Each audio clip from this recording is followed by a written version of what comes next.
How's it going, everyone? Welcome back to West Brom Koi. I know I ain't done a video for a couple of weeks. Not a lot been happening. There was a little bit happened a couple of weeks ago. I'll go through that in a little while. Just like to thank the new subscribers and thank you to everybody who tuned into the last video. So what's been happening? As you can see from the title, I thought a couple of weeks ago that I'd possibly killed or mutilated most of my koi. I've done a scrape and I found trichidina. The temperature that I was at, so I was around about 12 degrees, I was advised to use PP, so got myself some PP, spoke to a couple of people and I was advised to get myself an AWP meter and do it that way rather than just chucking the PP in and guessing whether it was still purple or not. So I got myself an AWP meter. I'll put a little screenshot of it somewhere up here. That's the one I got, which is this one. I was advised to get a different one. I was advised to get this one. Because of how soon I needed to do the PP, I couldn't get that one in time, so that's why I got that one. I made some PP up, I put that in the pond, I used my AWP meter. Now, I knew that I had quite an high organic load in the pond anyway, but I put the first bucket in and it says my ORP was around 150. I was sent a data sheet, if you like, of what levels the ORP needs to be for what purpose.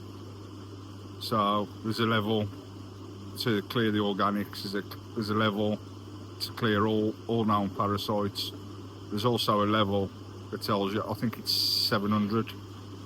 Anything over 650, 700, it'll kill everything, including your koi. So I made another bucket up, I threw that in, checked with my ORP, I got up to about 350. So I made another bucket, because they advise around 500, 550 to kill parasites. So I put that other bucket in and I got up to 425, 450. So I ended up doing another bucket and I put that one in and the ORP were going up. So I went back in the house, calibrated the ORP meter again. You know what it's like, they give you that little sachet of crap calibration powder that you have to mix up with distilled water. I never had any distilled water, so I thought cold boiled water would do it, but I think that was my downfall, because I came back out. Oh no, firstly, when I was calibrating it, I put in the calibration fluid and the calibration fluid was 263 millivolts, I think. I put it in the fluid and it was saying it was 700. So I thought to myself, shit, I need to go out and check the pond quickly. So I came out to the pond, put the ORP meter in, and it was reading about 740. So I panicked, shit myself, got the hydrogen peroxide, threw that in. I threw some sodium thiosulfate in as well. I've come out 5 minutes later, and you know what it's like if you use PP, you get like that brown scum everywhere. Some of the fish was coming up covered in brown scum, but I panicked because at the time it looked like the skin had burnt off. Luckily, I got away with it. No harm to any of the fish, so I put it down to my calibration fluid, basically.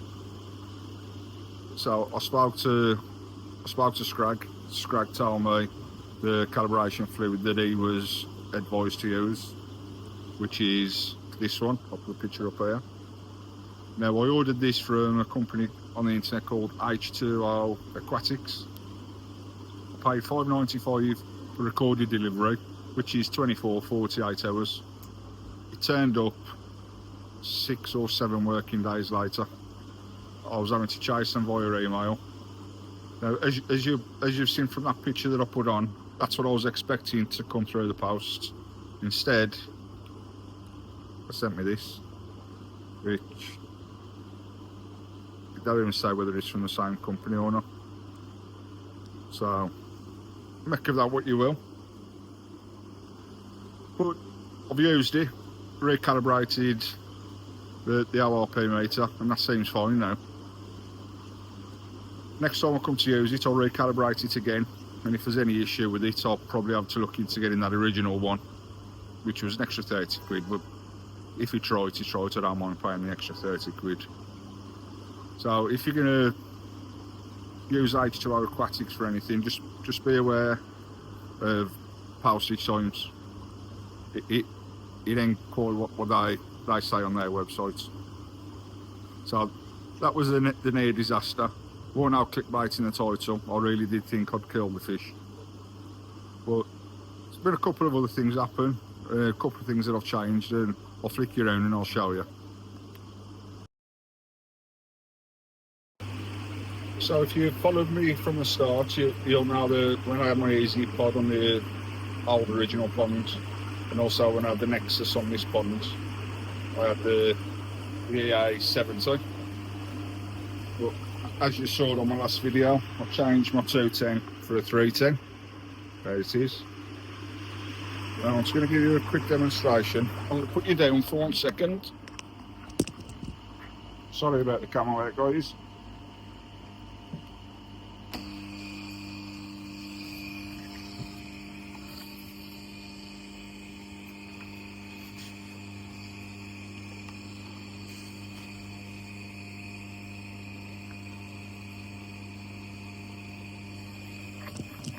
Sorry about that, guys. Now with the 70, I think I've got about 170 litres of media in here. As you can see,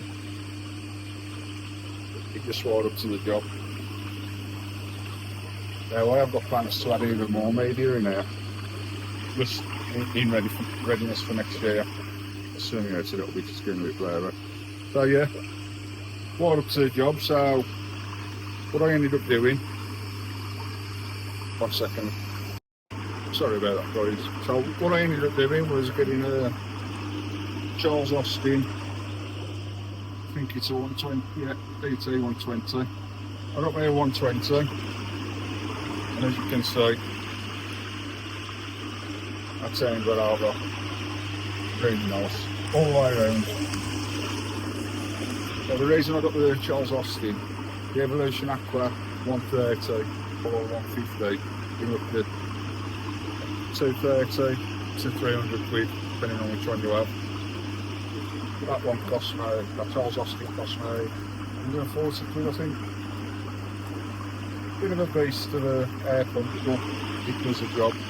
So now I'll just use the little 70 for the Easy Pod. I've still got that one, but that's just for my air bar. So yeah, that's doing a cracking job on there. The 310 doing a cracking job as well. Been cleaned this morning, and already look, you see bits of shit in there. The 310's doing a good job. The air pump's doing a good job. You can see it's just started raining. Water has got a touch murky because we're doing the filters, but as you can see all this shit on the bottom. I don't know whether that's off the Shogun or not. The fish are all looking good. There's a couple, because I ain't eated this year, there's a couple I'm showing little bits of car pox. I ain't too worried about that. I'll be eating next year, so. Also put me a couple of lights up, just because you know what it's like. You come home from work, it's pitch black, and you don't want to be trying to the filters in pitch black. That's a couple of things that I've done around the pond. Nothing else really. Oh, I've got to put myself an 1.5 inch valve there, just because it's a little bit tight getting around there to access the waste valves. I've got it from there now. Before anyone says, I know that there'll be a bit of wastewater sitting in that pipe, but as soon as that's open, when I've done a filter clean, it gets rid of it anyway. so I ain't bothered about that. Well, that's all I've done on the ponds. As you can see, nothing on the garden. That's still to come. What I did start doing last weekend, I done all this side, and round that side as well. The Babby's been out painting it for me. If you can remember on the other videos, these side pieces didn't quite come to the door opening. Today I got myself another pack of cladding and I've put the door on. This is only going to be a tool shed. Put a couple of latches on it. That's sweet. That'll do, mate. So that's all I've got to update you with, really, guys. I'll just flick you back round. Like I just said at the end of that last clip, that's all I've got to update you with, really, guys. Not a lot. A little bit of drama with the PP. Changing the air pump. Done a little bit to the shed, and that's it. If you like the content, don't forget to give me a thumbs up.